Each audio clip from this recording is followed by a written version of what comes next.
Olá a todos, este é o seminário sobre engenharia de software experimental. Esse aqui é o roteiro que iremos seguir para o seminário. Primeiro vou falar brevemente sobre o projeto de pesquisa, que é o alvo principal dos experimentos que vão ser apresentados aqui. Em seguida vamos falar sobre a engenharia de software experimental, experimentos científicos, vamos demonstrar os tipos de experimentos da engenharia de software experimental, procedimentos do experimento que será realizado, as etapas que serão realizadas para o experimento, e em seguida vamos mostrar um exemplo prático do experimento em engenharia de software experimental. Tá? Por último, apresentarei as referências bibliográficas. Inicialmente, fazer aqui a identificação. Né? Isso aqui faz parte do programa de pós-graduação em Ciências Computacionais e Matemática Computacional, tendo como instituição promotora o ICMC, que é o Instituto de Ciências e Matemáticas e de Computação. O curso está no âmbito de um doutorado interinstitucional, o DINTER, promovido entre a Universidade Estadual de São Paulo e a Universidade Estadual do Piauí. A disciplina é Engenharia de Software e eu sou Átila Rabelo Lopes. Projeto de pesquisa de doutorado. Então, o projeto de pesquisa do meu doutorado, ele consiste aqui na adaptação de serviços de autoria de objetos de aprendizagem sensíveis ao contexto em arquiteturas de referência para ambientes educacionais hipermídia. A proposta desse projeto é integrar um módulo de autoria ubíquo na arquitetura de referência Educar. O objetivo voltado a esse experimento seria reduzir o tempo de desenvolvimento de ferramentas de autoria de objetos de aprendizagem sensíveis ao contexto em ambientes educacionais hipermídia. Então, dessa forma, com esse objetivo, a avaliação se baseia em comparar o tempo de desenvolvimento utilizando a arquitetura Educar em duas versões, com e sem o módulo proposto pelo projeto. E a validação será feita utilizando as definições, as técnicas empregadas na engenharia de software experimental, através de um experimento.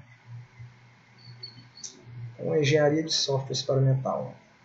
Existem diversas definições para engenharia de software experimental. Uma delas diz que a engenharia de software experimental consiste na observação de alguns aspectos do desenvolvimento de software com foco no experimento. Essas observações podem ser feitas através da aplicação de métodos e técnicas, sejam eles novos ou já existentes. Experimentação é a base da ciência moderna e é através dos experimentos que se pode provar a validade da hipótese em qual domínio se estende sua validade. Após ser validada uma hipótese, se torna uma tese. Essas são definições propostas por Brilliant e Kinnigan em 1998.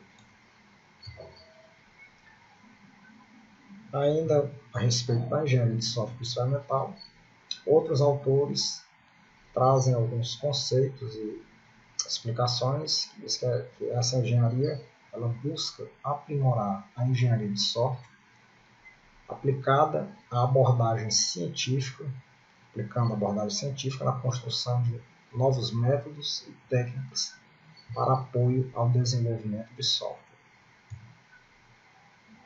A experimentação permite avaliar a atividade humana de modo sistemático, disciplinado, computável e controlado. Definições aí de Travassos. Então, os experimentos científicos. O que é um experimento científico? Um experimento científico é uma tentativa de provar algo a partir das coisas externas. Tá? Ou seja, a observação de um fenômeno sob condições controladas. Então, os experimentos, ele utiliza um aparato experimental, os instrumentos, que são materiais a serem utilizados. Utiliza-se de procedimentos, as sequências de atitudes e medidas a serem feitas pelo experimentador, e ao final ela gera um relatório detalhado do experimento, através de uma análise dos dados e suas devidas conclusões. Então, alguns autores definem e dizem que a estratégia mais apropriada para validar trabalhos científicos em engenharia de software é a experimentação, pois ela considera a proposição e avaliação do modelo com estudos experimentais. Quem define isso novamente é Travassos. Tipos de experimentos da engenharia de software experimental. Nós temos basicamente 4 tipos diferentes de experimentos dessa engenharia. Primeiro é experimento em vivo, que são experimentos aplicados em campo, projetos reais. Temos também tipos de experimento in vitro, são experimentos aplicados em laboratório sob condições controladas.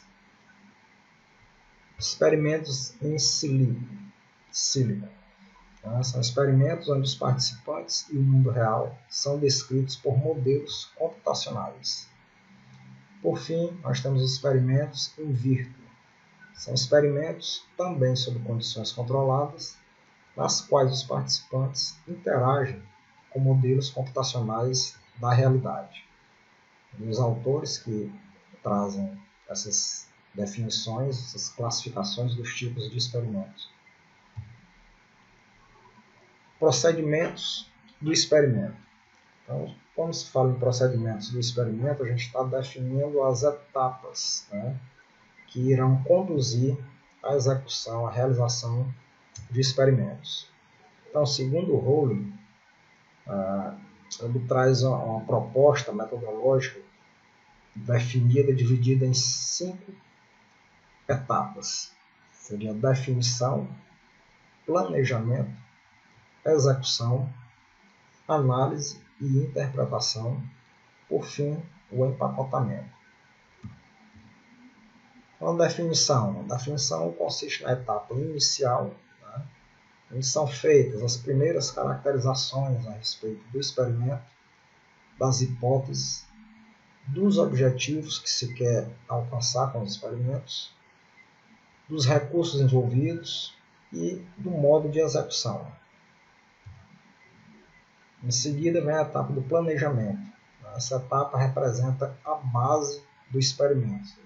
Ele vai definir a forma pela qual o experimento será conduzido. Então, nessa etapa, envolve a formalização das hipóteses, tanto hipótese nula como as hipóteses alternativas, estabelecimento das variáveis que serão utilizadas no experimento, variáveis dependentes e independentes, a escolha dos participantes, e a preparação conceitual da experimentação, assim como as considerações sobre a validade do experimento. A etapa seguinte é a etapa de execução, ou seja, uma vez que já se tem todo o planejamento e definição dos objetivos, hipóteses e variáveis participantes envolvidos, é hora de executar o experimento. Então, teria uma preparação, execução em si e a coleta dos dados. Em seguida, teremos aqui a análise e interpretação dos dados coletados. Então, será feita inicialmente uma análise de todos os dados coletados. Em seguida, será identificado as escalas dos dados, Tá? Através dessa definição, né, identificação das escalas, irá se escolher, né, os tipos de testes de hipótese que são apropriados para serem aplicados nos dados coletados, e após essa aplicação dos dados nos testes de hipótese, será feita uma análise desses resultados. Né? Em cima dessas análises, é possível elaborar as devidas conclusões com base científica dos testes realizados. Por fim, o empacotamento, tá? Que seria uma descrição e organização dos resultados, que tem como objetivo permitir que outros estudos possam realizar o mesmo tipo de experimento. Então, após essas definições, vamos demonstrar aqui um exemplo prático da aplicação da engenharia de software experimental em uma situação real, certo? Em um projeto de pesquisa. Certo? Então, primeiro passo, seguindo as definições propostas por Hulley, né, é a etapa da definição. Ou seja, nessa etapa foi definido o objetivo desse experimento proposto e exemplificado aqui consiste em comparar o tempo gasto no desenvolvimento de uma ferramenta de autoria ubíqua utilizando duas versões da arquitetura de referência Educar. A primeira versão é a versão original, sem o módulo que está sendo proposto, e a segunda versão seria uma versão atualizada, ou seja, a versão da arquitetura original com um módulo de autoria integrado a ela. E essa comparação de tempo vai ser possível através de uma atividade que será definida mais adiante, onde diferentes programadores irão utilizar as diferentes versões da arquitetura. Então, qual é a métrica que se definiu para esse experimento? A métrica utilizada aqui, escolhida, é o esforço dos programadores, tá? Na execução da atividade do experimento. Esse esforço se refere ao tempo de desenvolvimento medido na unidade de minutos. Segunda etapa seria a etapa do planejamento. Então, nós vamos aqui assim seguir várias subetapas, vários tópicos, para fazer o devido e correto planejamento do experimento. Começaremos aqui pela seleção do contexto. Então, o local de realização do experimento é o Instituto de Ciências Matemáticas e de Computação da Universidade de São Paulo, no campus de São Carlos. Processo. Então, esse experimento ele se caracteriza como experimento in vitro, uma vez que vai ser feito em um ambiente controlado. Tá? E esse ambiente, conforme a seleção dos contextos, o ambiente escolhido foi o LABS, é o Laboratório de Engenharia de Software. Os participantes. Então, entre os participantes do experimento, nós vamos ter alunos de graduação, alunos de pós-graduação, ambos do ICMC, do curso de computação, além de profissionais em desenvolvimento de software. Formulação das hipóteses. A hipótese da tese em si, do projeto de pesquisa, consiste em determinar que o tempo gasto no desenvolvimento de uma ferramenta de autoria de objetos de aprendizagem sensíveis ao contexto, utilizando a arquitetura Educar atualizada, ou seja, com um módulo de autoria integrado a ela, é menor do que o tempo de desenvolvimento da mesma atividade utilizando a arquitetura sem o módulo de autoria proposto. Então, para isso, nós vamos definir assim, a variação de tempo em minutos, o delta TCM, para implementar a ferramenta utilizando a arquitetura com módulo. Ou seja, seria o tempo médio do desenvolvimento da atividade utilizando a arquitetura com o módulo proposto. E temos aqui assim o TSM, que seria a variação de tempo, também em minuto, para a implementação da mesma atividade, só que utilizando a arquitetura na sua versão original, sem o módulo. Então, as hipóteses formuladas para o experimento. Hipótese nula. A hipótese nula indica que não há diferença entre o tempo de desenvolvimento da ferramenta proposta, utilizando a arquitetura com e a arquitetura sem o módulo de autoria ubíqua. Ou seja, é uma hipótese que ela rejeitaria a hipótese da tese. Se não há diferença, então a proposta não tem relevância significativa, nenhuma na verdade. A hipótese alternativa é justamente a hipótese da tese, a qual a gente quer validar, que diz que o tempo de desenvolvimento com o módulo é menor que o tempo de desenvolvimento sem o módulo.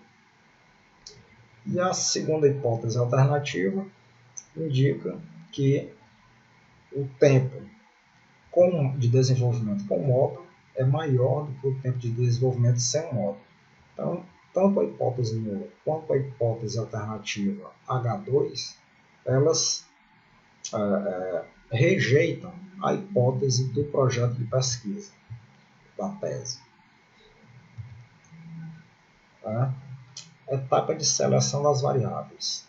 Então, existem dois tipos diferentes de variáveis: variáveis independentes e as variáveis dependentes. Como variáveis independentes foram identificadas, neste caso, neste experimento, que seriam a experiência dos participantes do experimento e a técnica para o desenvolvimento da ferramenta de autoria, ou seja, diferentes técnicas, cada desenvolvedor pode utilizar diferentes técnicas.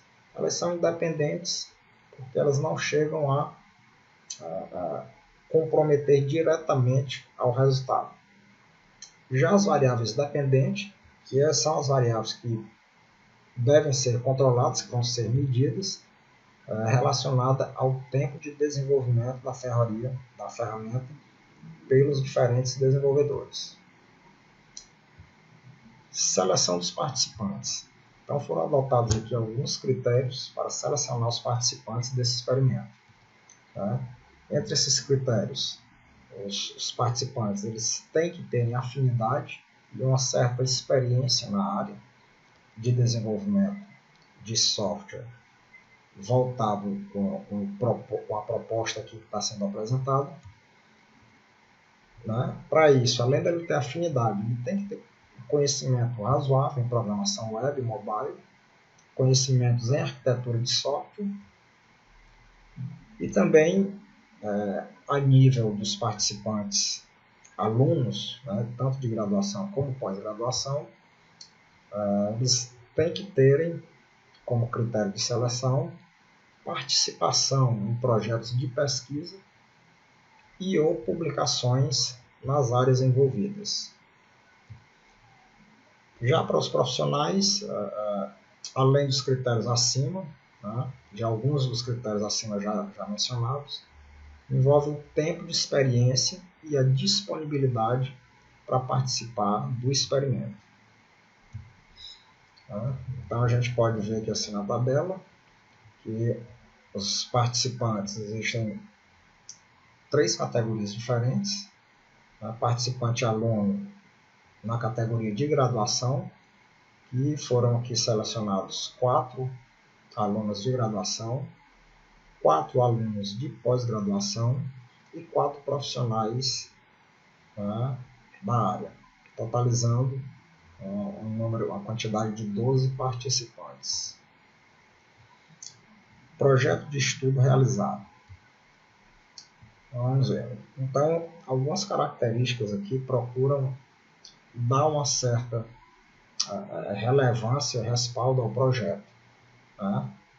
Principalmente aqui alguns critérios, algumas abordagens foram adotadas, né? Como a aleatoriedade. Ou seja, então vai existir um critério de escolha aleatória para definir quais participantes irão participar de quais das duas atividades, qual é o seu módulo. Isso para tentar, sempre para tentar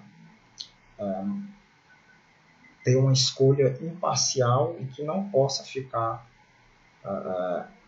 desigual. Tá? Obstrução. Então, a seleção será feita através da análise dos critérios, né, da amostragem, por afinidade e pelos outros critérios que já foram aqui descritos. O balanceamento, né? Ou seja, todos os participantes irão realizar a mesma atividade e terão acesso aos mesmos instrumentos, assim como serão distribuídos ali, ou selecionados para uma das duas atividades, né? Ou com o módulo ou sem o módulo, de forma mais balanceada possível, procurando nivelar os diferentes grupos. Então, a distribuição da amostra. Para a gente fazer a distribuição dos participantes que irão executar, que irão utilizar a arquitetura com ou sem o módulo proposto, a gente precisa aqui falar um pouco sobre a atividade, né? E a atividade do experimento seria desenvolver uma ferramenta de autoria, o BICO, utilizando a arquitetura de referência educar, nas suas duas versões. Né? Então, a arquitetura, nós definimos aí como SM, a arquitetura sem o módulo de autoria, o BICO, seria a arquitetura na versão original, e como CM, a arquitetura com o módulo de autoria, o BICO, a versão atualizada. E os participantes, né, após os critérios já demonstrados, né, eles ficaram divididos em dois grupos diferentes. PCM. Né? PCM são 6 participantes. Né? PCM 1, 2, 3 até o 6.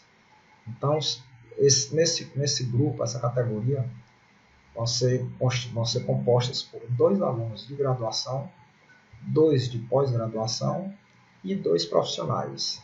Ele se caracteriza por ser o grupo que vai utilizar a arquitetura de referência com o módulo. Já os participantes da categoria PSM, que também são em número de 6, né, os dois alunos de graduação, 2 de pós e 2 profissionais, vão utilizar a arquitetura sem o módulo proposto. Tá? Então, aqui nós temos aqui a tabela para mostrar aqui a distribuição da atividade entre os participantes. Seleção dos métodos de análise. Então, para a gente selecionar os métodos de análise, a gente tem que levar em consideração o nível de significância. Tá? Então, o nível de significância representa o nível ou percentual, a chance de um resultado ter ocorrido por acaso ou não ter ocorrido por acaso. Tá? Então, quanto menor esse nível, maior a chance dos resultados não terem ocorrido por acaso, coincidentemente. Tá? Então, para a gente conhecer esse nível de segurança de significância dos resultados, é preciso realizar alguns cálculos, tá? Pelos cálculos por testes de hipótese. Só que existem 2 categorias de testes de hipótese: os testes paramétricos e não paramétricos. Então, para se escolher um tipo de teste de hipótese paramétrico ou não paramétrico, a gente deve primeiro conhecer a classificação dos dados coletados para o experimento, para então poder escolher o tipo de teste de hipótese. Tá? Quando a gente fala em testes paramétricos, são testes onde os valores envolvidos possuem obrigatoriamente duas características. Tá? A característica de normalidade, são os valores com tendência de concentração próximos da média, e valores de homocedasticidade. São valores que apresentam uma variância constante. Já os testes não paramétricos, tá, são aplicados a valores sem as características de normalidade e ou homocedasticidade. Porém, pode-se ter, os valores podem ter uma das duas características, mas jamais assume-se que os valores não paramétricos sejam normais e homocedasticidade. Então, classificação dos valores. Então, para a gente definir se os nossos dados são paramétricos ou não paramétricos, nós vamos realizar dois tipos de análise. Uma análise de normalidade, que será feita aqui pelo teste de Shapiro-Wilk, e uma análise de variância dos dados, que será feito pelo teste de Levine. Então, após a gente aplicar esses dois testes, tá, e conseguir definir a classificação dos dados, que será escolhido o tipo de teste de hipótese a ser realizado no experimento. Instrumentação, tá? Seriam os instrumentos que vão ser utilizados aqui no experimento. Então, nós vamos ter modelos de filtros, que são documentações, tá, a respeito do domínio específico. Vamos ter o projeto arquitetural, tá, da arquitetura de referência EDUCAR, nas suas duas versões, né, com e sem módulo, e assim como guias de treinamento, porque antes do experimento ser realizado, vai ocorrer um treinamento, né, com o intuito de procurar nivelar e esclarecer qualquer tipo de dúvida, né, e apresentar os objetivos do experimento para os participantes. Então, esse guia também será um instrumento utilizado aqui nesse experimento. Né? E a planilha para a coleta de dados. É importante destacar que a coleta de dados será feita pelo pesquisador. Tá? Então, ele vai anotar o tempo de cada equipe, de cada participante, tempo de início e tempo de fim do experimento, através da planilha. Análise de viabilidade. Então, nós temos aí a viabilidade da conclusão, ou seja, os resultados podem comprovar ou não a hipótese sem influência de fatores externos. Então, o experimento ele vai garantir, certo, que a validade dessa conclusão, que não houve interferência, que não haverá interferência de fatores externos na execução do experimento. Temos a validade interna.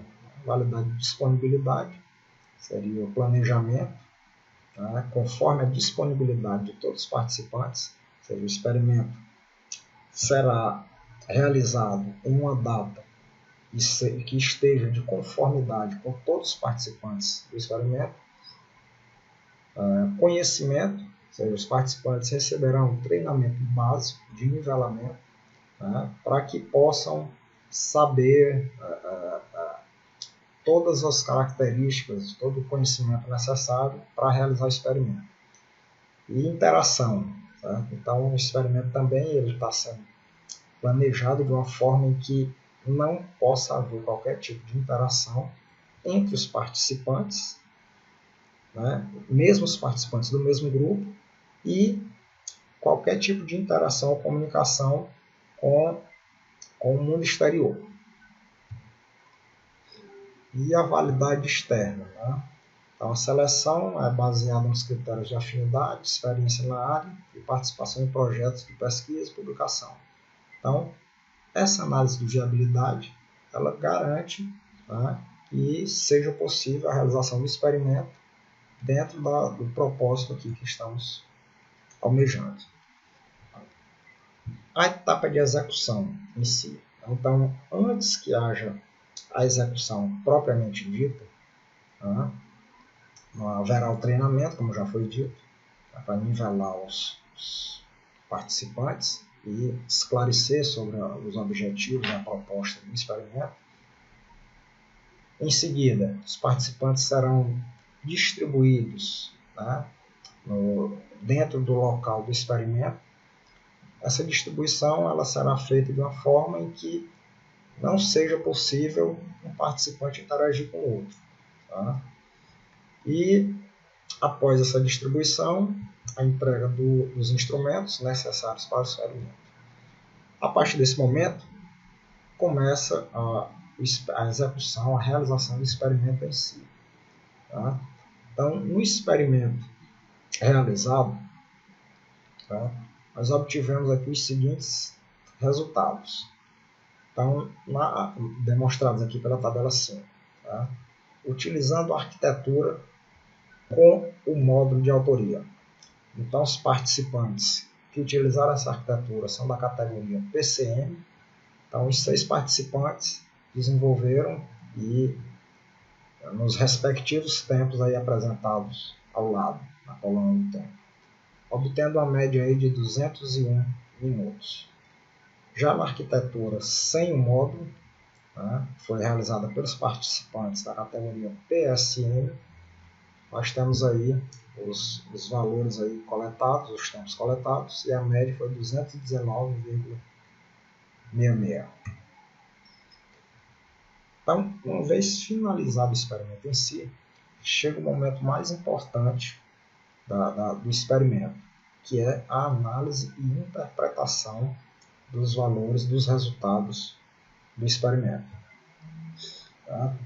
Então, primeiramente foi feita uma análise gráfica, tabular, que apresentando aqui assim nesse gráfico apenas o tempo médio, a média, a diferença entre a média dos dois diferentes grupos. Dá para se observar pelo gráfico que há uma média significativa, representação significativa. Em seguida, vamos utilizar aqui assim as ferramentas da estatística descritiva, que serão importantes para a gente definir algumas características. Certo? Então, através da estatística descritiva, nós obtivemos aqui algumas medidas de tendência, média, mediana, moda, variância, desvio padrão, mínimo, máximo, coeficiente de variação, erro padrão, amplitude, primeiro quartil, terceiro quartil, intervalo interquartil, e os resultados são demonstrados aí na coluna com CM, os participantes com módulo, e SM. Então, esses valores aí, eles são interessantes para a gente construir um gráfico de dispersão, em boxplot. Então, qual a conclusão deste gráfico para o nosso experimento? A análise. Então, através do gráfico, nós observamos que as amostras, os valores coletados das amostras, não apresentam valores anormais. Ou seja, nesse experimento, a gente vai considerar todos os valores das amostras. Não há nenhum outliers, ou valor anormal. Okay? Em seguida, vai ser aplicado o teste de normalidade. Como eu havia dito antes, o teste de normalidade, como o teste de variância, são pré-requisitos para que se possa escolher o tipo de teste de hipótese. Então, o teste de normalidade aí, nós utilizamos o teste de Shapiro-Wilk. Então, aplicando esse teste, nós obtivemos aqui o seguinte resultado. Na abordagem CM, nós tivemos um nível de significância de 0,7529, e para a abordagem SM, nós tivemos um nível de significância de 0,897. Tá? Então, esses valores aí de significância, eles demonstram, tá, significativamente que a amostra atende ao critério de normalidade, ou seja, as duas amostras são amostras com valores normais. Por quê? Porque o nível de significância obtido é maior do que o nível de significância utilizado para comparar os resultados, que é de 0,05 ou 5%. Tá? Já no teste de homocedasticidade, nós utilizamos aí a técnica do teste de Levene. Tá? Então, para a gente realizar esse teste, a gente vai avaliar a variância entre dois grupos. Então, nós precisamos formular hipóteses específicas para esse teste, onde a hipótese nula define que as variâncias são iguais e a hipótese alternativa define que as variâncias são diferentes. Então, realizando o teste, nós obtivemos aí um nível de significância de 0,0229, ou seja, é um nível de significância abaixo do nível de significância pré-estabelecido. Ou seja, através dessa comparação, comparando o resultado com o nível de significância de 0,05, nós temos duas opções.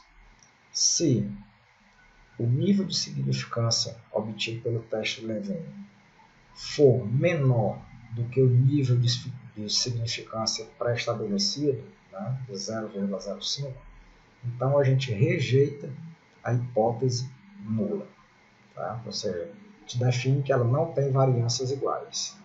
Se o nível obtido pelo teste for maior do que o 0,05, então nós aceitamos a hipótese nula, tá? E definimos, concordamos que as variâncias são iguais. Como essa comparação, né? Nós tivemos aí o nosso P, tá? Que foi obtido pelo teste, inferior ao estabelecido, à significância estabelecida, então a hipótese nula foi rejeitada. Ou seja, existem diferenças significativas entre as variâncias das duas amostras. Certo?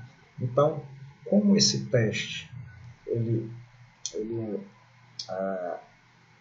revelou que as variâncias são diferentes, então obrigatoriamente a gente não pode utilizar testes paramétricos.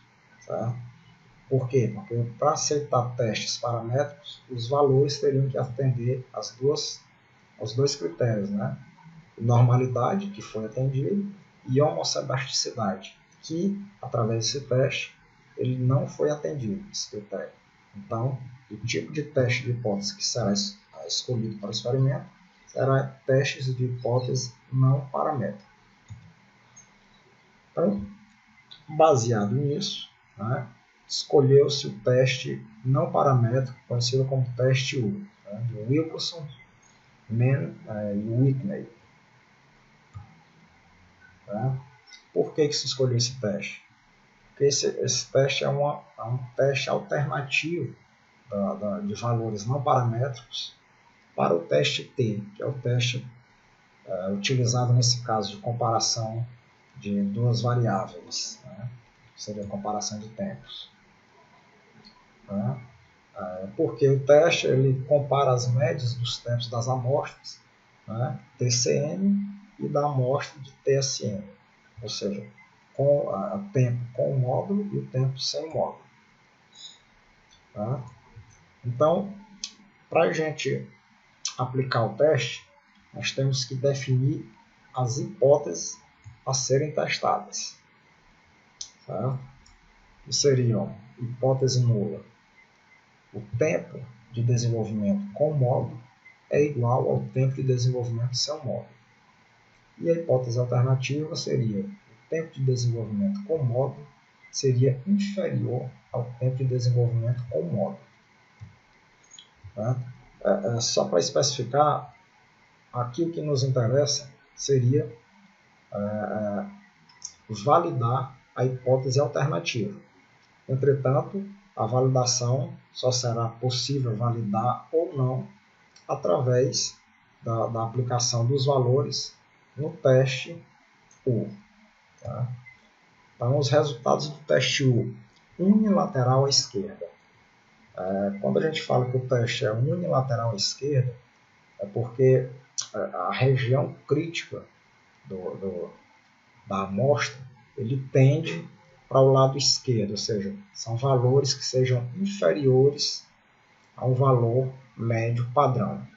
Okay? Então, novamente, a hipótese nula seria os tempos iguais e a hipótese alternativa seria o tempo com um módulo menor do que o tempo sem o módulo.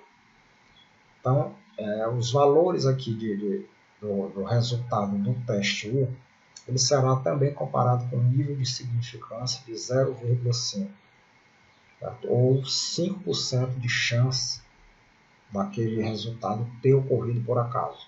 É um valor bastante pequeno que permite se confirmar, se garantir de que aqueles valores não são valores aleatórios ocorridos ocasionalmente. Tá? São valores que tendem a ter ocorrido por razões científicas específicas. Tá? Então, no teste aí, nós obtivemos um valor P de 0,0024, que é muito inferior do que o valor comparado de significância de 0,05.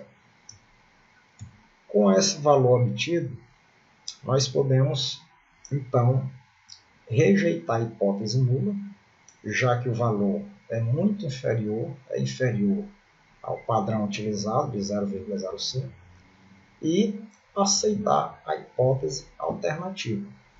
Tá? Então, através do experimento apresentado aqui, nós podemos chegar a uma conclusão, uma afirmação com fundamento científico. Né? Posso concluir que o tempo médio para o desenvolvimento de uma ferramenta de autoria utilizando a arquitetura Educar com um módulo de autoria ubíqua integrado a ela é menor do que o tempo de desenvolvimento utilizando a arquitetura sem o módulo de autoria. Né? Então, o que significa que a hipótese da pesquisa está validada cientificamente, como foi visto através do experimento. Okay? Por fim, eu gostaria de esclarecer apenas que esses são valores hipotéticos, tá? Porque o experimento ainda não foi realizado em si, mas, na verdade, a intenção aqui é demonstrar como se utilizar da engenharia de software experimental para validar hipóteses, né, através de experimentos. Essas aqui foram as referências utilizadas, né, para a realização deste seminário. Okay? E quero agradecer a todos e dizer que estou à disposição aqui para quaisquer dúvidas. Obrigado e até mais.